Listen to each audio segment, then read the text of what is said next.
رب العالمین په دې صورت کې د یوسف علیہ السلام سلیریش کرته ذکر کړی دی او د یوسف علیہ السلام واقعہ پورا په دې صورت کې ذکر ده. په بل صورت کې د یوسف علیہ السلام قسم نه ذکر. یوسف علیہ السلام څوک ډېر عبرتونه دي پکې، ځکه دا واقعه تاسو ته بیانو د مسلمان د پاره او د انسان د پاره او خصوصا د نبی علیہ السلام د امت د پاره په دې کې ډېرې د الله تعالی د قدرت او زمونږ د عبرت نښې دي چې هغه ته یو زه ورسره بیانوم. یوسف علیہ السلام چې د هغه د پلار نوم یعقوب علیہ السلام، دیم پیغمبر او پلار پیغمبر. د یعقوب علیہ السلام د پلار نوم اسحاق علیہ السلام او د اسحاق علیہ السلام د پلار نوم ابراهیم علیہ السلام. نو یوسف علیہ السلام د ابراهیم علیہ السلام د نوسی زوی شو، څه ته چې زمونږ پښتانه کړوسې وایي. پخپل پیغمبر، پلار پیغمبر، نیکه پیغمبر، د نیکه پلار پیغمبر. او یو ځل د پیغمبر علیہ السلام نه تپوس کیږي چې بهترین او کریم او عزتمند انسان څوک دی؟ نو پیغمبر علیہ السلام ورته فرمایي الکریم ابن الکریم، الکریم ابن الکریم ابن الکریم ابن الکریم، یوسف ابن یعقوب ابن ابراہیم ابن اسحاق ابن ابراہیم. عزتمند چې پلاریم عزتمند دی، نیکیم عزتمند دی او د نیکه پلاریم عزتمند دی. هغه څوک دی؟ یوسف دی. یوسف ابن یعقوب، یوسف د یعقوب علیہ السلام زوی، یعقوب د اسحاق علیہ السلام زوی او اسحاق د ابراهیم علیہ السلام زوی. دا زوی دا هغه پلار، دا هغه نیکه، دا هغه د نیکه پلار، د دې عزتمن خاندان د آدم علیہ السلام په بچو کې بل څوک نه تیر شوی. یعقوب علیہ السلام اوسېده کوم ځای؟ په فلسطین کې، موجوده چې فلسطین ورته وي، د بیت المقدس په خوا کې، او دا د شام علاقه وه. د یعقوب علیہ السلام 12 زامنو. یوسف علیہ السلام د دې یو بل ورور بنیامین دا خپل منځ کې سکرونو، پلار یې یو مور یې یو، او دا باقی 10 رونه چې د دوی کومو دا د دې میرني رونو، پلار یې شریکو او میندې جدا وي. رب العالمین یوسف علیہ السلام لا داسې صفتونه ورکړیو او ناشنا حسن الله ورکړیو چې د پلار وسره غیر اختیاري محبت او مینه د یعقوب علیہ السلام. د پلار ټولو بچو سره مینه، لیکن بعضې بچې قدرتی طور غیر اختیاري طور پلار ته نسبتا ګرانی د نورو بچو په نسبت. نو کم محبت چې د اختیار نه باری د زړه مینه په هغې رب العالمین نیول نه کوي. نو یعقوب علیہ السلام ته خو پته او اخلاق ورته معلومو د یوسف علیہ السلام، او دا یعقوب علیہ السلام خو پیغمبرمو، هغه ته دام پته و چې دا ما دا نوسی، دا ما دا زوی یوسف دکې هغه نښې دي صفتونه لري چې دنه به رب العالمین یو لوی سړی جوړی، پیغمبر به ته الله جوړی. په دې وجه سره مینه نورم زیاته وه. او په کشرانو زامنو کې دا کشر زوی بل مور یې وفات شوې وه. د یوسف علیہ السلام خپله مور او د بنیامین خپله مور وفات وه، او بیا د دوی ترور د مور خور هغه یعقوب علیہ السلام په نکاح غشتې وه. نو چې کم بچې د هغه مور مړی نسبتا چې ښه پلاري، نو هغه بچې ورته داسې بېکس او بېسوکه ښکاري، نو د پلار په زړه کې د هغه مینه محبت نورم زیاتي. نو سې خپل شرافت او اخلاق او خوبصورتي یې وه، او پکې د پیغمبرۍ هغه نښې نښانې آثارو چې مور مړه وه. نو په دې نسبت د یعقوب علیہ السلام د نورو بچو په نسبت د یوسف علیہ السلام سره مینه زیاته وه. یو ځل یوسف علیہ السلام راغی او د پلار ته بابا ما بیګا خوب ولید، انی رأیت 11 کوكبا والشمس والقمر رأیتهم لی ساجدین. د شپې مې خوب ولید 11 ستوري او نور او سپومې دا ما ته په سجده پرېوتل. چې پلار ته خوب بیان که پلار کوئی پیغمبر اپوی شو، ورته وی بچه پام کا وګورې دا خوب چاته بیان نه کی.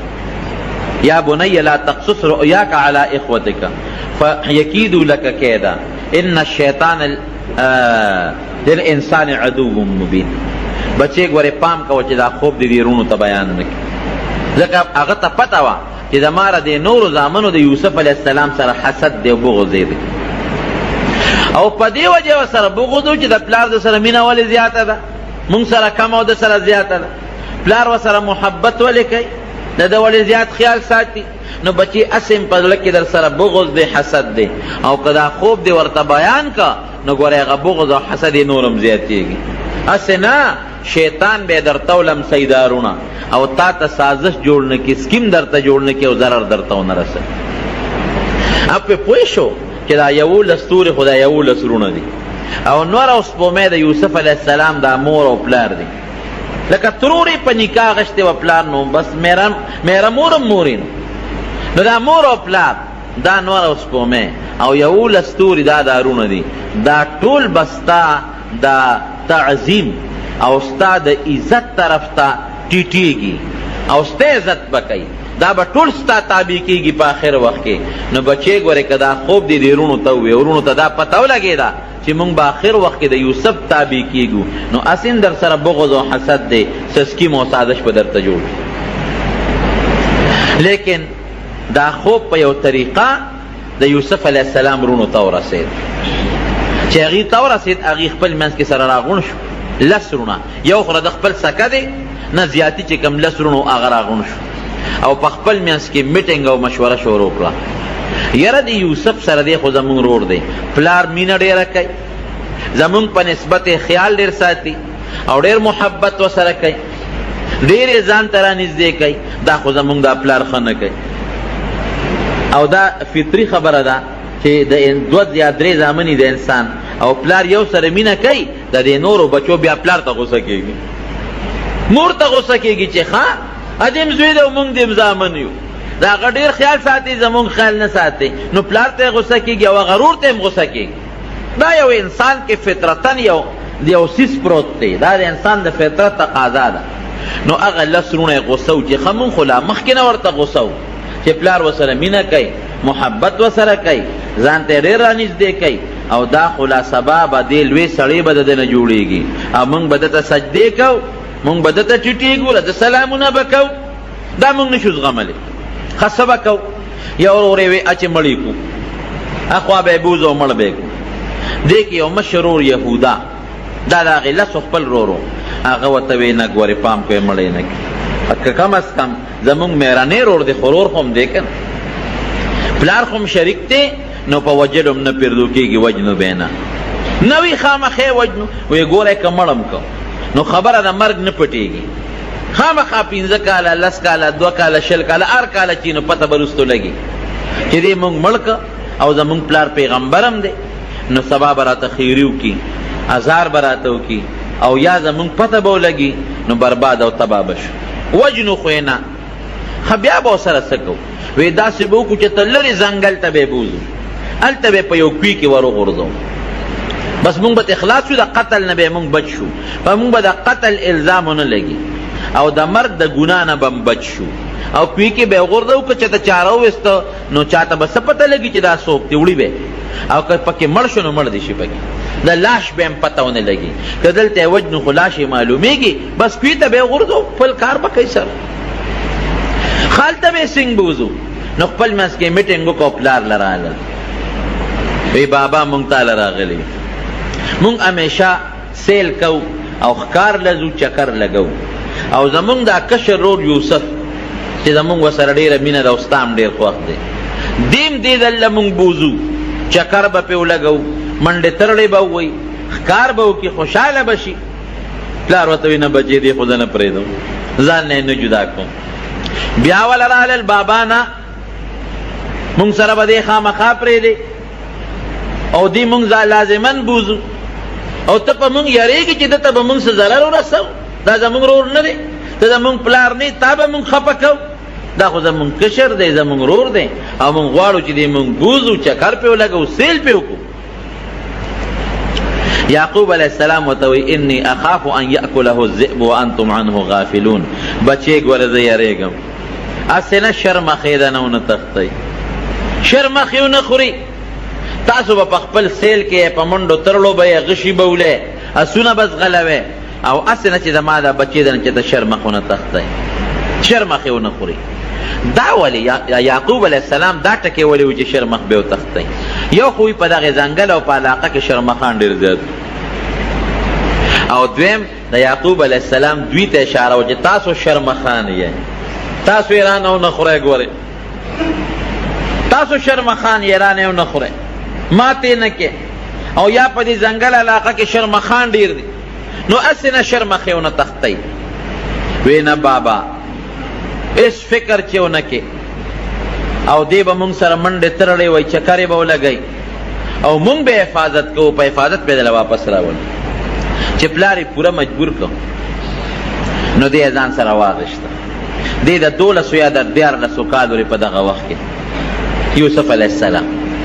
ځان سره په مخه کړ نو د پلار په مخ کې خو به کله په یو مخ کولو او کله به په بل مخ کولو کله به اوچت که په غېږ کې به ونیوه او کله به بیا په ځمکه باندې کېنه او پلار ورسره بار وته دې وجې نه بچو ګورې ډېر پې یېرېږم تاسو خو زلمي خو زما د دې بچي به ګوره ډېر خیال ساتئ لسې مهرني روڼه او یو دیش بنیامین تې پاتې شو هغه وروسته دی لا ماشوم د پلار چې تر څو پورې ورته نظر و هغې پورې به یې دی کله یو یې اوږې ته او کله بلې اوږې ته کله به یو ښکله او کله به بل ښکله خو چې کله د پلار د نظر نه غیب شو د اوږې نه یې ځمکې لره وبرو لته یې وله ورکړې دیکې یې وله ورکړې ده وی ښه تاسو خو زه د پلار نه څونه په مینه راوستم په ما سیل او چکر یې لګوئ اوس مې وهې نو د یو رور نه به یې بل رور له منډې کړه چې ما را دنه خلاص کا نو هغه به ولې لته ورکړه ځمکې له به یې راوبرو نو بل له به یې منډه کړې نو هغه به لته ورکړه نو بل له به یې منډه کړې نو هغه به لته ورکړه نو بل له به یې منډه کړې لکه بال غوندې چې خلک یې پلتو وي دقسې پلتو به یې و او ورته به یې څه وې وې ځکه نه اوس هغه 11 ستورو ته دې اواز کړه چې دې رانه خلاص کړي هغه نور او سپومې ته دې ووایه چې اوس دې رانه بچ کړي ته خو وایې ما ته به نور او سپومې 11 ستوري سجدې لګئ هغې هم پوه شو هغه هم د پیغمبر بچي چې دا 11 ستوري مونږ یو نور او سپومې را د مور او پلار دي دله به عزت ورکوي او مونږ به ورته کوس پاس کېږو دا چې ته مونږ برداشت کوو لته به یې ورکړه وی شا به هغه 11 ستوري دې راوله چې دې رانه بچ کړي ځکه نه هغه نور او سپومې دې راوله چې دې رانه خلاص کړي دې غریب ورته جاړې او چغې ورته وایي په دغه وهلو او ټکولو باندې یو لوی ځنګل ته بوت او په هغه ځنګل په دې منځ کې یو شړک وي قرآن حکیم کې ورته الله غیابات الجب وایي غیابات غیابه عربی کې هغه ځای ته وایي چې شړ او دشت او بیابان او تیاره ځای وي داسې پټ ځنګل د تیارو ځای او جب هغه کوي ته وایي چې هغه کچک وي غاړه یې پخنې نو داسې کوي چې هغه د تیارو نه ډکي ډېر اوږد کوي هغه غریزه علاقه وه نو په هغې کې اوس هم په دې ممندو کې یا په دې نورو قبایلي علاقو کې تاسو که کویان وکتل هغه ډېر زیات جوور وي هغې کوي ته یې ورسو باید نو چې کوي له به یې غورځو دیکه به یې ورکوله نو دې به ور پورې کلک ونښته ای ظالمانو ما څه ګناه کړې ده ما در سره څه بد کړي دي خوب خو ما لیدي دي نو په قصد خو مې نه دي لیدي دا خو ما ته الله پړه کې اچولی دي لته به یې وله په دا خېټه کې ورکړه د شا به هغه ستورو ته دې اواز کړه چې اوس دې رانه خلاص کړي هغه نور او سپومې ته دې اواز کړه چې دې رانه بچ کړي نو دې به پورې نښتې او نه به جدا کېده نو کمیس یې ته وویسته او لاسونه یې وله شاته وتړل خپې یې وله وتړلې او اوچت یې کو په درز باندې کوي ته وغورځو دا رب العالمین په خپله دا واقع قرآن حکیم کې ذکر کړي چې کوي کې وغورځو رب العالمین څه چلو روایاتو کې راځي چې جبریل علیه السلام ولا الله راولېږي چې دې سنګ وغورځو جبریل علیه السلام کلک ونیو په کوي په دا میانس کې چې دې کاڼي ته یو بوته ونه رسېږي او د کوي په دې ډټ کې په دې غاړه کې یو تیږه راوتې وه جبریل علیه السلام اوچت واغشت هېڅ قسمه تکلیف ورته ونه رسېد او په هغه تیږه باندې کېنه او چونکې ردنه یې جامې ایستې وې کمیس او پرتوب دواړه یې تیستې وو د جنت نه یې ولې یو مزېدار او خشته ښکلې د ریخمو کمیس راوړی و هغه کمیس یې ورته واچو او ورته څه وایي وی هېڅ فکر چې ونه کړي د رب العالمین د طرف نه مونږ به تا د دې کوي نه وباسو دا د الله حکم دی او دا رونه تا د دوی دا سکیمونو باندې به تا مونږ خبره وو دې رونو ته به دې پته لګي بیا دا واقع به مونږ په دوی باندې مخکاره کوو. یوسف علیہ السلام بس پاک کوي کې کېناست چې دا کم مشر ورور یهودا دې لږ لسوان دی، دې به د دې نور ورونو نه پټ راته او څه ډوډۍ موډۍ به یې راوړله ورته به یې غورځوله، اواز به یې ورکړه، ډوډۍ به یې ور غورځوله، اوبه به یې وله راوړه یو لوښي کې هغه به یې ورته ور غورځوله. یو ورځ ورپسې راغی، په بله ورځ راغی، یو څو ورځې پرله پسې چې راغی چې څو ورځې تېرې شوې چې دی راغی اواز یې ورکړه یوسف، ول اواز نه ورکړی، بیا اواز ورکړي یوسف، بیا ول اواز ورنه. او بس وی معلومیږي دا چې زمونږ غرور په دې کیو کې چې ته مړ دی،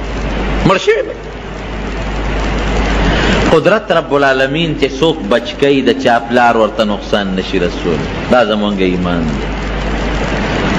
چې الله د انسان ملی او د الله امداد کوي، د دنیا یو طاقت هغه ته نقصان نشي رسول. او چې کله د رب العالمین خپل حفاظت اوچت کوم د ماشي د لاس نه، نمرود د ماشي د لاس نه تباه و برباد شو،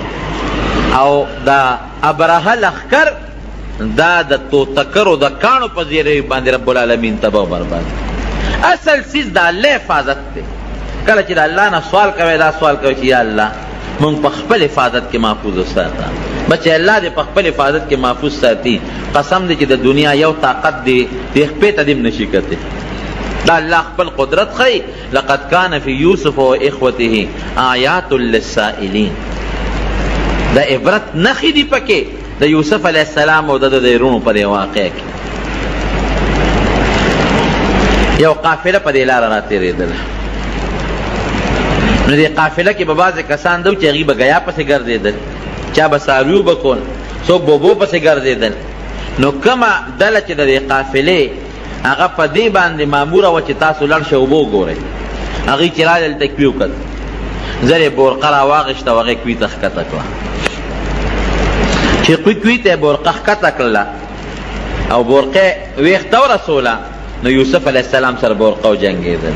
بس پړی پورې دې کلک ونښته. هغه به غټه بورقه وه، یو کس به نه شو رستی، هغه په پنځو شپږو کسانو بلکې له دې نه په زیاتو به هغه بورقه خلکو رسته.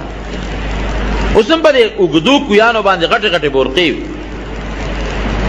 چې دوی بورقه رایستله، بورقه درنه ده. خیر په ډېر زور او په وجودونه هغه زمانه کې د خلکو مضبوط پهلوانان په ډېر زور او په ډېر لوی طاقت باندې بورقه راوچته کړه. چې راوچته یې کړه اوس یوسف علیه السلام ورپورې نښتې، ښه مزېدار خشته، ټیک ټاک جمدې روغ صحت والا چې راویې ویسته ورته یې وکتل، یا بشرا هذا غلام، او خوشحاله شو، دا خو مزېدار خشته هلک دی، ډېر زیات خوشحاله شو. یو خو په دې خوشحاله شو چې یو مزېدار خشته هلک راته الله راکړه. او هغه زمانه د غلامانو وه، غلامان به خلکو خرڅول، یو خشته هلک دی، زه بس دا به مونږ خرڅ کړو او بلا پیسې به پرې وګټو. لاړل نورو ملګرو ته الو مونږ خو دغه د کوي نه په بورقه کې هلک یې نښتې دی هم راویست او ډېر خشته او خوبصورت هلک. نور ملګري هم خبر کړل، وی بس چپ شئ غږ مه کوئ. به وبې ځو یو ښار ته کومه طرف ته چې زمونږ قافله ځي او په هغه ښار کې به مونږ خرڅ کړو، بلا پیسې به راله وګټو. یهودا چې کوي ته ډوډۍ غورځوله، دی یې ونه مونته، یو خوا بل خوا یې منډې ترلې شروع کړې چې دې چاره اوښکې دی او که مړ دی په دې کوي کې. چا ورته څه کې؟ یاره وی هسې ګرځم، دلته خو څوک نه دي راغلی. وی یو قافله هغه ځای کې ناسته ده چې دی ورغلی دی، هغه قافلې والا هغې ته یې کتلي دي، یوسف علیه السلام یې صحیح کړی، بس ورمنډه یې کړې. وی دا هلک مونږ له ماله راکړي، هغې ورته وی دا خو هلک مونږ تاله نه درکړو. وی نه دا زمونږ غلام دی، زمونږ برایې دی. او په یوسف علیه السلام یې دبه وکړه، ګورې که ال دې ووایي نو دې د سرمن وباسو وجنو دې پرېږدو دی. رونه یې خبر کړه او قافلې والا ته وایي چې دا زمونږ غلام دی او زمونږ نه دې تښتېده را تښتېده به دې کوی کې مو غورځولی دی او ډېر بد اخلاقه دی او ډېر بدخویه دی او غلا غلطي به یې زمونږ نه کوله. مونږ له دا خپل غلام راکړې. قافلې والا ورته وایي نه مونږ یې نه درکوو. خیر جوړه په دې وشوه چې دا به در باندې مونږ در خرڅ کړو. بس قافلې والا وله 12 درهمه ورکړل او څوک 13 درهمه یادوي، معمولي لږې پیسې.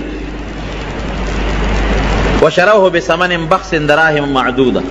وكانوا فيه من الزاهدين. پاتلس یا په 12 درهم باندې د خپل لور خرڅ کړه قافلې والا پیسې واغېستې خپل منځ کې تقسیم کړې. چې دې کله پلار له لاړل د شپې ماسخوتن نو جړه انګولا ده او لوی چغې سورې دي. د کلي خلک ورته راغلو چې څه چل دی؟ وایي زمونږ غرور یوسف زمونږ نه شرمخ وتښته مړی. پلار یې راووته خو پوه شو چې څه چل خو شته. چې راووت بچو ولې جاړی؟ وایي بابا مونږ نه هغه ستا زوی یوسف چې دی نه هغه شرمخ وتښته. او په یو روایت کې راځي چې یو شرمخ دوی را نیولی و، هغه کې پړی اچولی او یعقوب علیه السلام لی راوسته. وی شرمخ رانه ستا زوی وتښته. وی شرمخ زما تاسو ته ما نه وي چې شرمخ زما زوی به نه تښتی او تاسو به دې غفلت کوئ. وی نه بابا مونږ هم ډېرې منډې وایده مو والې. اخره کې دې ستړی شو جامو ته هم کېنو نو مونږ منډې ترړې والې چې مونږ راتلو شرمخ دې تښتولی و بیا او شرمخ همدا دې رانیولې دی اوس چې ته ورسره څه کوې نو به ستا مخکې به دې شرمخ تا زوی شلولی دی. او کمیس د ګډې یا د چیلې یا د اوسې په وینه کې لړلی و. هغه یعقوب علیه السلام له ورکوي دا ستا د زوی کمیس دی او دا هغه وینه ده ستا د زوی، دا هغه بچي. موږ څوک په شرمخ وتښتو، موږ خو یې خیال ساتو. یعقوب علیه السلام چې کمیس ته وکتل نو کمیس شلېدلی نو ټیک ټاک و. وی ډېر هوښیار شرمخ و چې زما زوی یې وجه و کمیس یې ترې روغېستی دی. شرمخ خو چې الک شلی خو کمیس د هغې نه مخکې شلی چیر پار کی نو دا دونه هوښیار شرمخ دی چې زما د زوی نه روغ کمیس وویسته او بیا زما زوی خوړلی دی. او دا شرمخ ته وی او وی وایه شرمخه دا د پیغمبر معجزه په هغه ذات د ستا قسم یې رښتیا وایه چې کوم ذات ته پیدا کړی و دا دواړه جهانه پیدا کړي دي زما زوی دی ولې خوړه. وی شرمخ ورسره خبرې شروع کړې چې یعقوب دا زامن دی دروغ وایي، زه دوی په جال ښکار کړم او رب العالمین په مونږ حیواناتو د پیغمبرانو د هغې د بچو وینې او غوښې حرامې کړي دي. دروغ وایي دروغ ده. قال بل سولت لكم انفسكم امري انفسكم فصبر جميل والله المستعان على ما تصفون. بس وی الله ته یو خبره خشته کړې وه او زما زویم زمانه غیب کو، زه به صبر کوم او رب العالمین چې دی ابا ما سره په دې کې امداد کوي. یعقوب علیه السلام د خپل بچی پسې جړل، دومره د زوی پسې وجړل چې سترګې د جړا د وجې نه ړندې شوې. وابیضت عیناه وهو کظیم، زړې د غم د وجې نه او سترګې د جړا د وجې نه مکمل ړندې شوې، نظر یې لاړ ختم شو. او هر وخت به الله ته جړل چې یا الله زما بچي یوسف خو ما سره میلاو. الله ورسره وعده کړې وه دې تنو چې ماله به د خپل بچی الله راولي، خو کله به راولي 1 کال پس 2 کاله پس 3 کاله پس 10 کاله پس. او څه پته لګي چې زما په بچي به څه ژوند تېرېږي. د چا غلامۍ کې به ګډه چیلی به سره کم ځای به نور ته به سوري ته به هوا ته به یخنۍ ته به ګرمۍ ته به. دا خو ډېره ګرانه خبره ده. الله تعالی دې مسلمان د دې صدمې نه وساتي. قافلې والا یوسف علیه السلام بوته مصر ته، د مصر ښار ته. د مصر په ښار کې خرڅو نو چې خرڅو یې نو بولی پې شروع شوه. د ټولې دنیا چې څومره حسن رب العالمین په دې دنیا کې ایښودی دی د هغې حسن نیمه رب العالمین دله ورکړی و. نو چې نبی علیہ السلام فرمایي چې رب العالمین د دې دنیا نیم حسن ورکړی دی به څونه خشته بل پکې خشته او صاف الله ایښودی، خشته اخلاق پکې الله ایښودی. نو بولی پې شروع شوه. نو قیمت یې دې حد ته ورسېده چې یو سړي پکې یو سوداګر وی چې د ده دې به په تله کې واچو نو چې څومره سره زر د ده د وزن برابري په هغې ځاله دې حد ته قیمت ورسېد. په لاره باندې د مصر وزیر خزانه تېرېده، عزیز مصر، چې هغو قتل بولی شروع ده او خلک صفتونه هم کوي، تماشې هم خلک راغلی دي. هلکه وی څه چل دی؟ وی دا یو قافلې والا چې یو غلام راوستی دی خرڅی دی، دا دومره ګڼه ګوڼه دا ده څه ده؟ وی هغه ډېر زیات خشتا لږ دی ډیر خوبصورت دی او ډیر خو اوصاف والا دی، نو د هغه قیمت چا سره نه برابریږي او بولی پې شروع ده چې عزیز مصر د مصر وزیر خزانه ورغې ورته وکتل قدرتي د ده مینه ورسره رب العالمین پیدا کړه. اوس الله څه کوي؟ د پیغمبر د غیږ نه الله کوي ته ورسوه او د کوي د ویښ نه رب العالمین د بادشاهۍ دربار ته اوس رسوي. ګوره الله چې څه کوي د انسان په عقل کې نه تېرېږي. بهر کې چې دی بادشاه ورته وکتل محبت پیدا شو، پیسونه ته بولي ورسېدله، وی دا مخامخ سوداګرې اخلي او دی وایي چې د دې په تله کې باچومو چې څومره سره زر د ده سره په تله کې په وزن کې برابرېږي په هغه یې اخلي. وزیر خزانه وی عزیز مصر وی زه د دې نه پر زیات والم، وی په څو یې اخلي؟ وی چې دا مالک یې څومره غواړي په هغه یې ده مو مانګي قیمت، ته چې څومره پیسې غواړې بس هغه وایي چې دا لږ د نه زوال. هغه وی ښه دومره د دې نه زیات سره زر او دومره دراهم او دنانیر، بس حکم یې وکړه هغه پیسې وله ورکړئ او یوسف علیه السلام یې ځان سره پاس باندې سور کو کور ته یې بوت. رب العالمین د بادشاهۍ دربار ته ورسېد.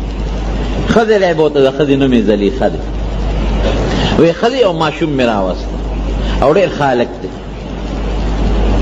ځان سره یې لویوه تربیت یې کوه، خو د دې عزیز د دې وزیر خزانه د مصر بچې نشته، نارینه اولاد یې نشته. وی داسې کار دی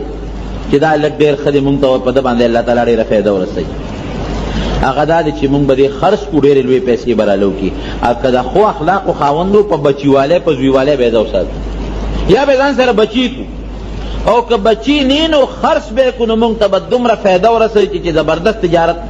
کې به مونږ ته ډېره لویه ګټه به ورسوي. چې زلیخې ورته وکتل د هغې ورسره مینه د دې خاوند په نسبت د هغې نه هم زیاته شوه.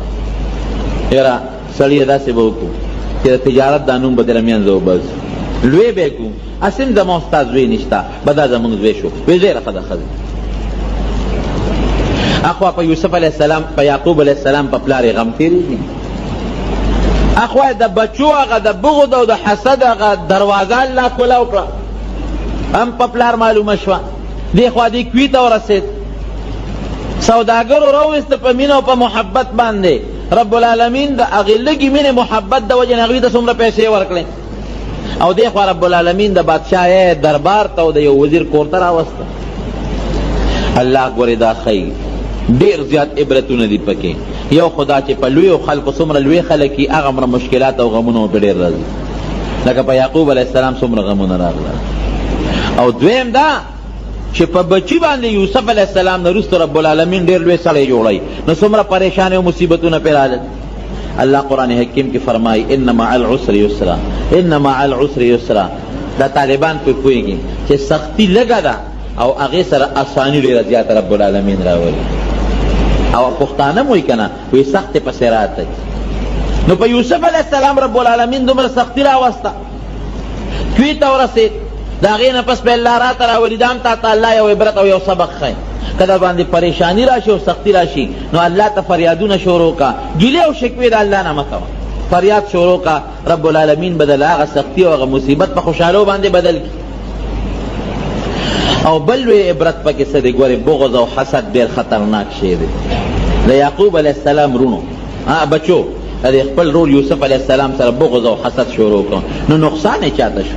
ټیک ته ظاهر کې پلار ته هم ضرر ورسو، رور ته هم ضرر ورسو، لیکن د رب العالمین په نزد مختورن څوک شو؟ همدغه د یعقوب علیه السلام زامن د یوسف علیه السلام رونو. ګورې بغض او حسد ډېر خطرناک شی دی، ډېره لویه ګناه ده. کله چې یوسف علیه السلام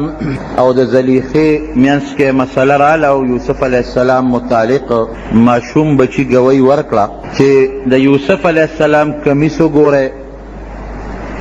که دا د مخې نه شلیدلي مخکنی لمن نو غلطي د حضرت یوسف علیه السلام ده،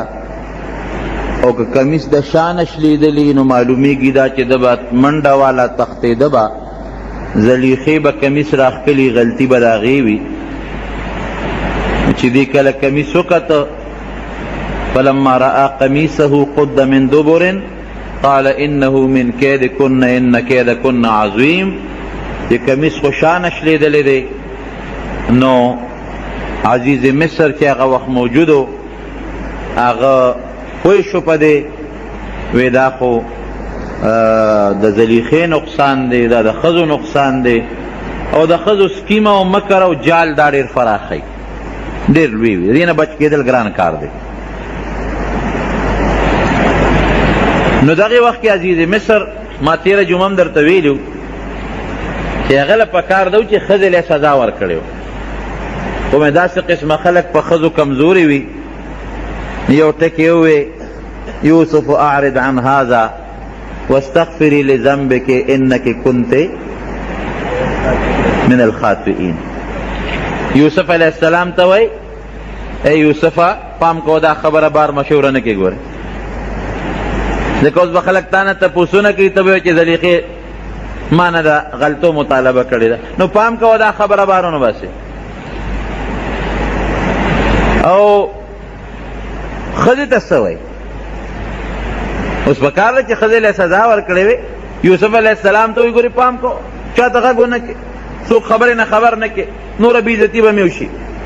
یوسف اعرض عن هذا. او ښځې ته وایي بس چې څه دې کړي دي غلطي دې کړې ده الله نه بخښنه غواړه. اوس خو پکار نه وه چې ښځې ته یې کوتک نیولې وې یا سزا یې ورکړې وې، نه نه کمزوری و غریب شته که دې زمانه کې هم په ښځو کمزوري شته. واستغفري لذنبک، پام کو وګورې بس خدای نه بخښنه غواړه. یاره تاسو ډېر بې خونده ښځې یې، ښه بس دونه ټکې یې ووایي، ډېر بې خونده یې تاسو. هغه دا خبره خو دغه ځای پورې فیصله شوه. دلته فیصله شوه خبره یوسف علیہ السلام ته بس دا وایي چې بس ته چپ شه، نور به غږ نه کوې، او ښځې ته وایي د الله نه بخښنه غواړه. خبره مشهوره شوه. دغه څو کسانو خو خبره واورېده او بادشاه عزیز مصر ویې ګورې غږ به نه کوې. خبره مشهوره شوه. چې خبره مشهوره شوه د مصر په ښځو کې، او زلیخا دا ګوره د لوی وزیر ښځه ده او د یو خپل غلام نه د ناروا مطالبه کوي. دوه غلطۍ دي، یو خدا چې د دومره لوی سړي ښځه او ګناه طلب کول، او دویم دا چې ګناه طلب کوي نو په کار دا و چې ته د لوی سړي نه طلب کړی وې، نو یو خو په خپل غلام باندې دا مینېږي، یو غلام نه دا د ګناه مطالبه کوي. دا خو ډېره بېکاره ښځه ده. د دې زړه ته خو دا محبت ډېر دننه ننوتی دی. دا خپل ځان ته نه ګوري او خپل غلام ته نه ګوري چې د ناروا مطالبه کوي، نو په کار دا چې د وزیر نه یې کړی وې، یو خپل غلام او د مرئي نه مطالبه کوي. ښځو په مخه واغېشته، پراپېګنډې شروع شوې، د وزیرانو ښځو، د مشیرانو ښځو، د افسرانو ښځو، دا پراپېګنډې شروع کړې. خو چې دا پوه شوه چې دا خو زما خلاف پراپېګنډې شروع شوې، بې عزتي مې کېږي، کوڅه په کوڅه راپسې خبرې شروع دي، نو دی ویل د دې نه پسې ځان خلاص کړم. دی یو دعوت وکړه او هغې کې قسم قسم میوې کېښودې، او د ټولو وزیرانو، د غټو غټو افسرانو ښځو له دعوت ورکړه چې ټول راشي. ټولې ښځې رالې، بالښتونه یې ورته کېښودل، هغې ته ډډې ووالې. ښځو هم دا سوچو چې د عزیز مصر ښځې مونږ له ډوډۍ کړې ده، اوس مشوره به کوي. ټولې ښځې رالې، ټولو کې د وزیرانو، د مشیرانو، د غټو غټو افسرانو ښځې ناستې دي. ډوډۍ ورته مخکې کېښوده، میوې ورته مخکې کېښودې، او د هوښیاره وه زلیخا، چړې یې ولې لاس کې ورکړې، ځکه دا میوې اوس هم خلک په چړو باندې پرې کوي، هغه زمانه کې هم دا رواج و. خو چې کله دې کېناستې او مزېدار بسترې او بالښتونه ورڅه پراته دي،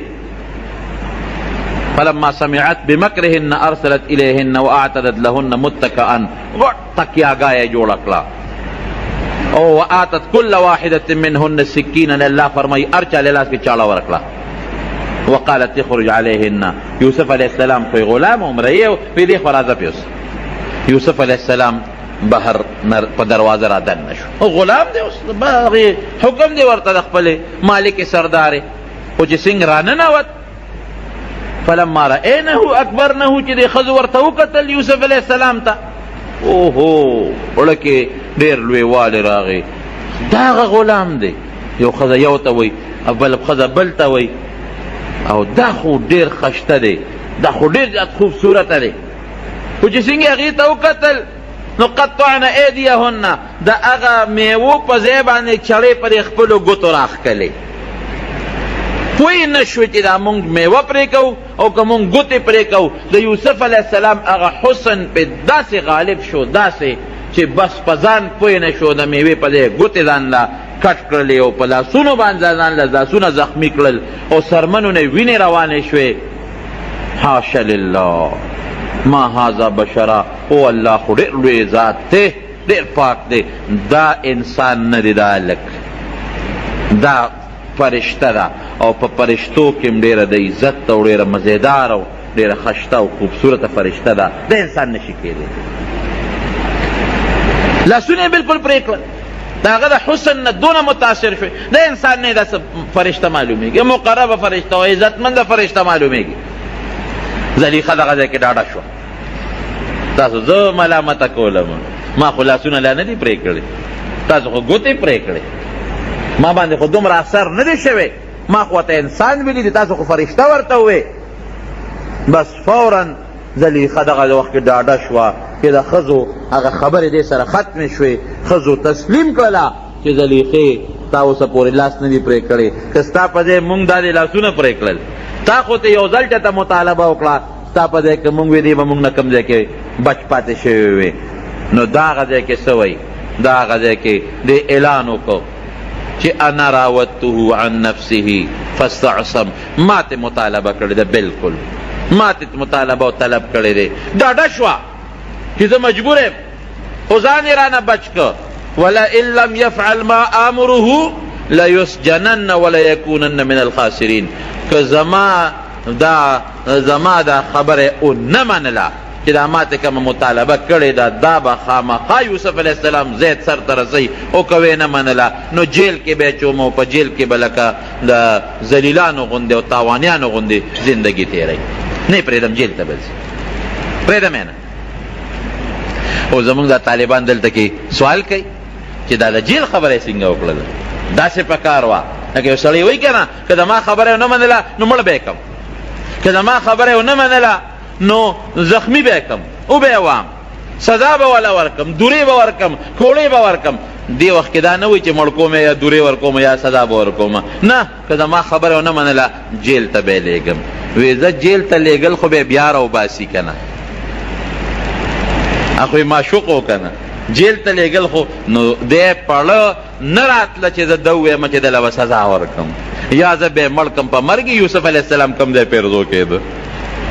یا سزا او دورې والا کوم ځای ورکوي، د هغې د خولې نه دورې لفظ وتل کوم ځای کېږي، جیل ته به ولېږم، معمولي غوندې سزا والا ورکوم. بیا هم دا خبره داسې وکړه، زه خو جیل کې به له شل ورځې تېرې کړي، خو زما د اختیاره به بیا به سبا راوباسم. ښځو بیا ورته مجبوره، بلکل تا چې څه کړي دي ښه دي کړي. یوسف علیه السلام دغلته څه وایي؟ ربی السجن احب الی مما یدعوننی الیه. یا الله جیل ماله د دې ګناه نه بهتر دی، جیل مې خوښ. که ته ما جیل ته لېږې بلکل تیار تابعدار، خو دا ګناه خو تصور د معنی نه کېږي،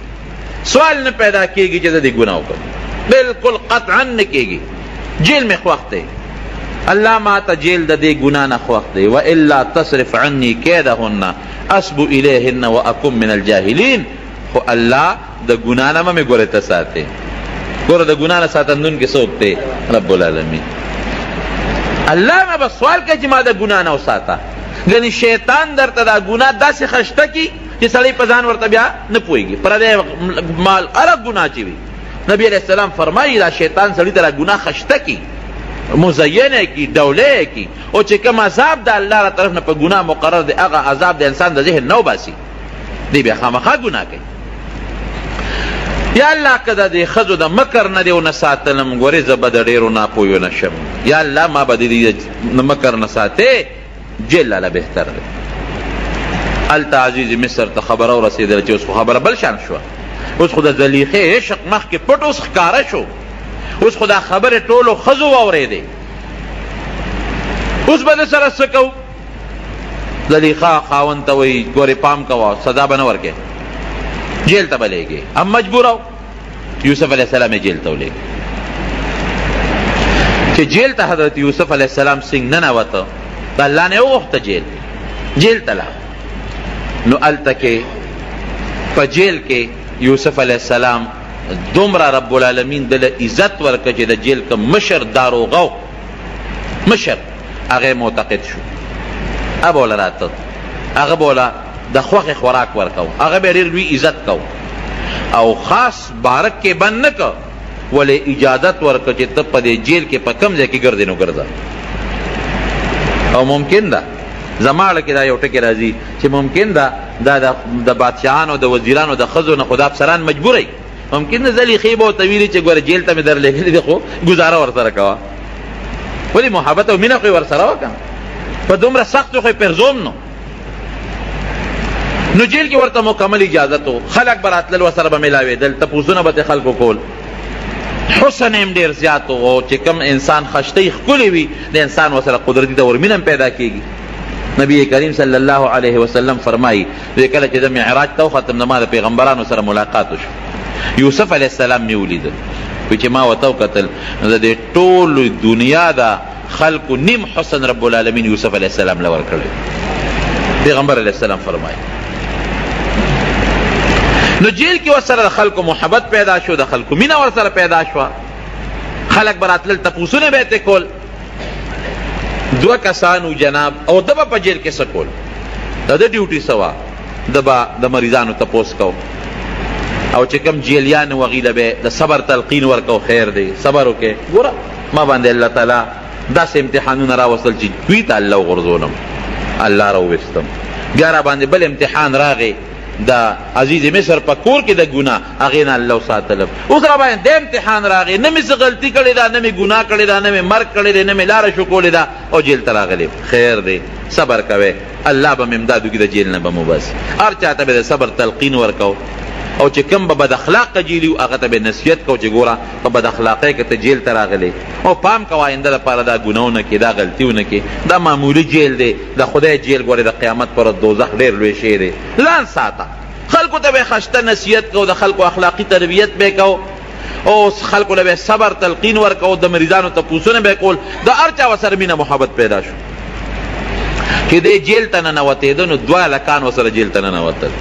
قرآن حکیم کې الله فرمایي ودخل معه السجن فتیان 2 هلکان هغه 2 هلکان څوک یو د بادشاه کوم چې لوی بادشاه د عزیز خو وزیرو کوم چې لوی بادشاه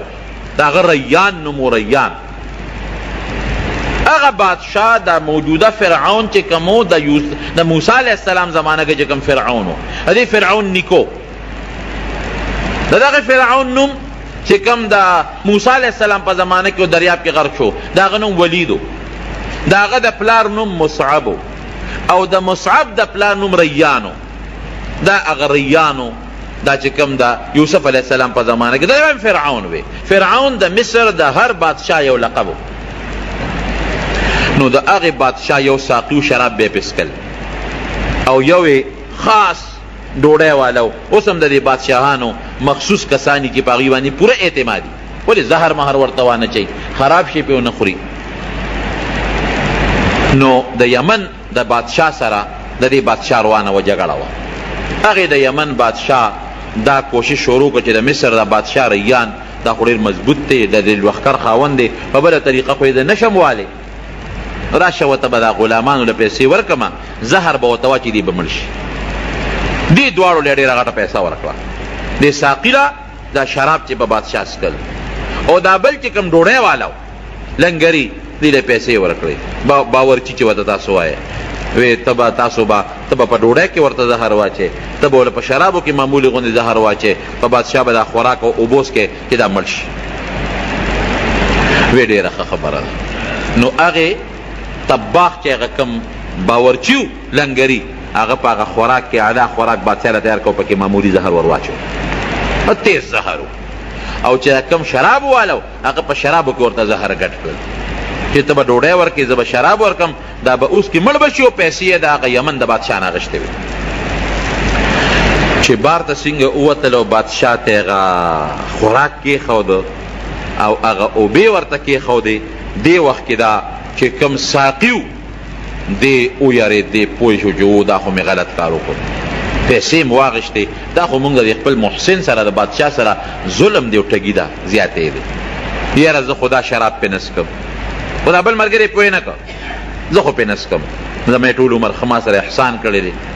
او زما د بچو زما خیال ساتي، زه اوس په ده باندې شراب وسکم، دا خو ډېره غټه ظلم دی او بې وفایي ده. نه هغه خو هغه شرابو چې کوم کې زهر اچولو هغه خو یې توی کړل او پاک سوچه شراب یې راوړل، پاک سوچه. او دې بل ته خو پته نه وه د ډوډۍ کې خو زهر اچولو، انا مقبوردار و چې هغه ډوډۍ کېښود او د شراب لاس کې نیولي دي او بادشاه نوړی ته ګوتې کړې، نو دا چې کوم شراب واله د پې بیا ویرېده. بادشاه سلامت یو خبره کو، دا ډوډۍ مه خوره. ولې هلکه دې کې زهر اچولې شوي، دې سړي پکې زهر اچولې، پیسې یې اخېستې دي د یمن د بادشاه نه. ډوډۍ والا خو وایي چې دم زهر اچولې دي، وی بادشاه سلامت دروغ وایي، دا اوبه مسکه دا شراب،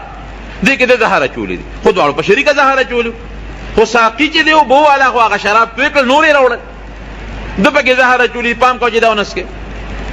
بس بادشاه هغه ډوډۍ هم سنبال کړه، هغه اوبې هم سنبال، هغه شراب، او حکم یې وکړو دا دواړه جیل ته ولېږئ، د دې تحقیق کوو، یو وی دا چولې دي بل وی دا چولې دي، ای تحقیق کوو. نو چې کوم ګناهګار ثابت شو هغه له به سزا ورکو، او چې کوم بې ګناه ثابت شو هغه به بری. دا دواړه لکانو ته اتکړی واچولې او چې څنګه یوسف علیه السلام جیل ته ننوځي دیم ورسره جیل ته لاړ. بادشاه تحقیق شروع کړ چې غلطي د چا ده. اوس که ډوډۍ والا په ډوډۍ کې زهر میلو کړي نو ګناه ده شوه، او که شراب والا په شرابو کې زهر میلو کړي ګناه ده هغه شوه، او که دواړو میلو کړي دواړو ګناه شوه. اوس د هغې خو دلته تحقیق شروع شو، هلته کې دا دواړه چې یوسف علیه السلام سره جیل ته لاړل، نو د دوو کې مفسرین لیکي، څوک وایي دواړو لیدي خوب، څوک وایي نه دی یو کس خوب لیدی چې دا کم ساقي دی راغی یوسف علیه السلام ته، ای یوسف علیه السلام یو خوب لیدی دی، دواړه ورته کېناستل. مونږ داسې خبره چې ویو چې ته د خوبونو تعبیر ماهر هم او ته ښه انسان هم ته مهرباني وکړه مونږ له د خوب تعبیر راکړه، څه خوب دی لیدلی؟ دا چې کوم ساقي دی دی ورته وایي چې ما دا خوب ولیده چې زه د بادشاه مخکې ولاړ یم او د انګورو نه وله اوبه وباسم. انی ارا فی المنام انی اعصر خمرا، زه د انګورو نه اوبه وباسم او د هغې نه شراب جوړوم او په بادشاه څکم، دا خوب وینم. بل وایي چې زه ځان وینم احمل فوق رأسي خبزا تاکل الطیر من، زه دا خوب وینم چې د ما د سر د پاسه د ډوډو یو لوی خانک پروت دی، د ډوډو، او مارغان راځي د هغې خانک نه ډوډۍ اوچتوي او تښتوي. مونږ له د دې خوب تعبیر راکړي. وی چې دا ساقي خوب په رښتیا لیدی او د بل خوب په دروغه خوب یې ځانه جوړ کړی دی، خوب یې لیدی نه دی. د دې تعبیر راله راکړه. یوسف علیه السلام ورته وایي چې دا خو ډېر اسان تعبیر دی. وی ته چې یې ساقي ستا د خوب تعبیر دا چې ته به خلاصېږي او بیا به د بادشاه مخکې ولاړ او شراب به پسکې،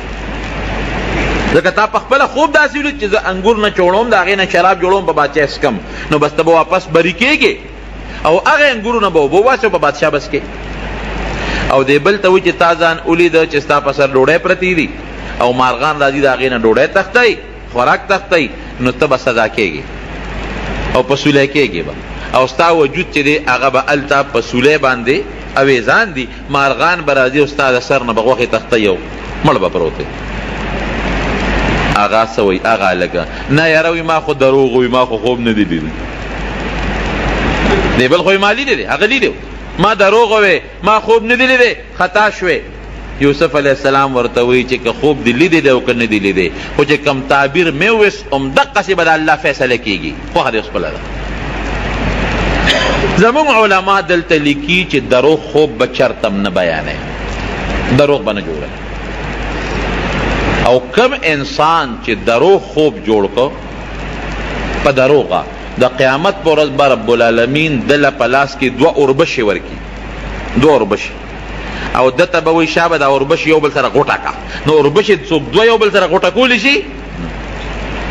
اوربشو له به څنګه غوټه ورکې؟ د غنم دانې دواړه یو بل سره څوک غوټه کولی شي؟ او فرشته به ولاړی ابه وایي شابه غوټه کا، دی غوټه ورکول نه شي، او تر څو چې دی نه شي ورکولی فرشته به ورله سزا ورکوي وهي به. دا ډېره خطرناکه ګناه ده. نبی علیہ السلام دې ته په دروغو کې خطرناک دروغ ویلي دي چې څوک د ځانه خوب جوړوي. ولې؟ ځکه دا خوب د انسان د دماغ او زړه ته الله راچوي. خوب څوک راچوي؟ ښه خوب الله.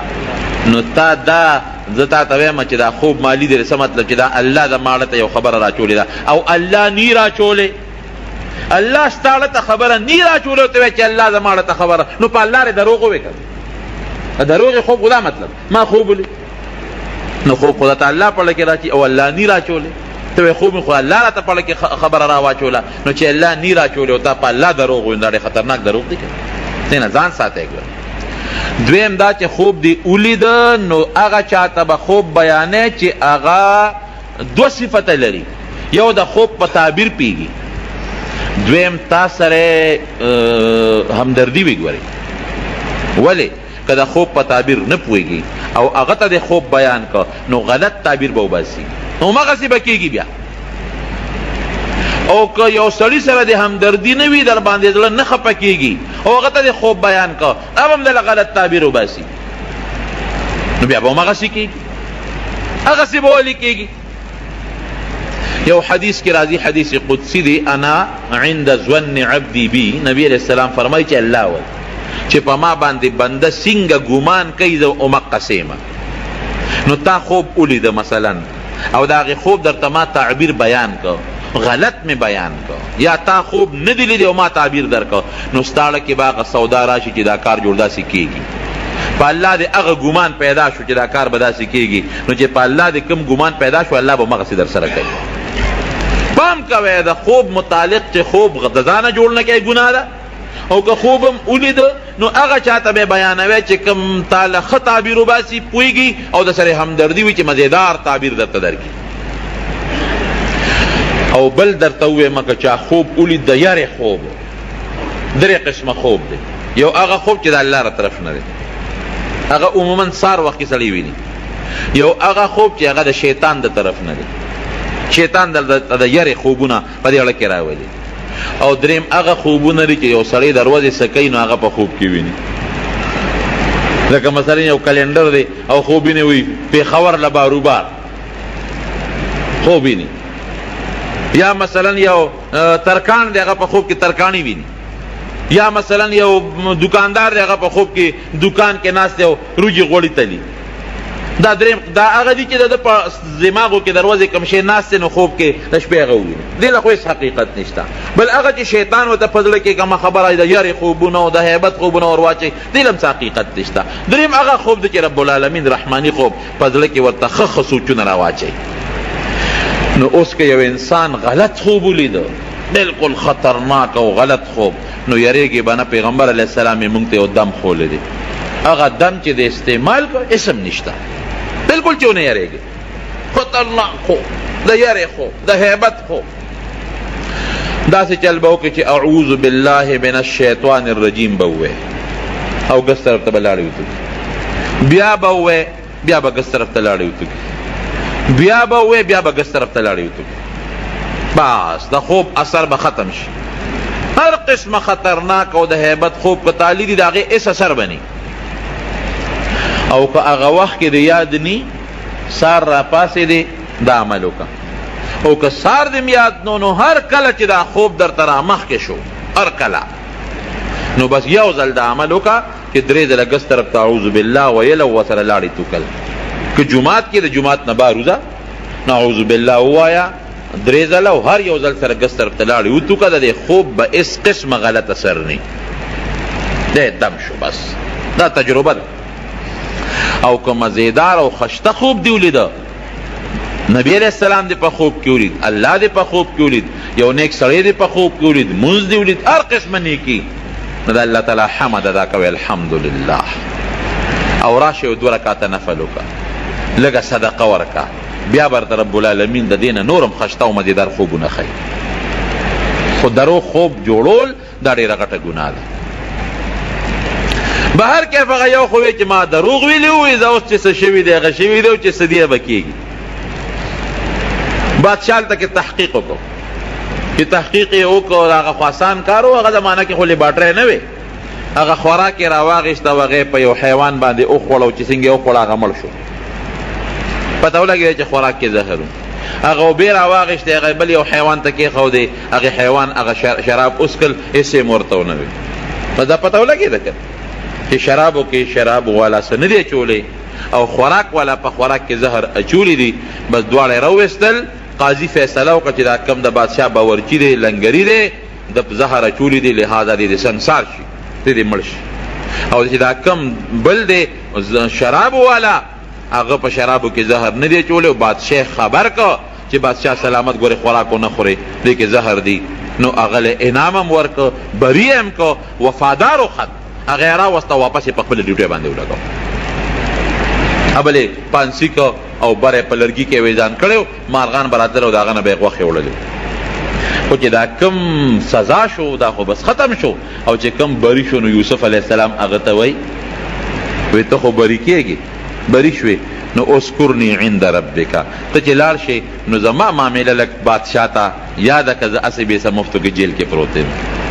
پته نه لګي بادشاه یا زلیخې مې وباسي که نه عزیز مصر مې وباسي که نه نو وزیر صاحب گیر کړی ما مشر بادشاه ته به زما الوی چې دارنګې یو مسافر دی او هغه هسې بې ځایه په جیل کې پروت دی دا هغه دا مسله ده نو دا لگا واورا او د مسله کې څه فیصله وکړه نو ته مهرباني وکړه بادشاه ته دې ما یاد کا نو چې دا خبره د یوسف علیه السلام دا خو څه بده خبره نه ده د ګناه خبره نه ده غلطه نه ده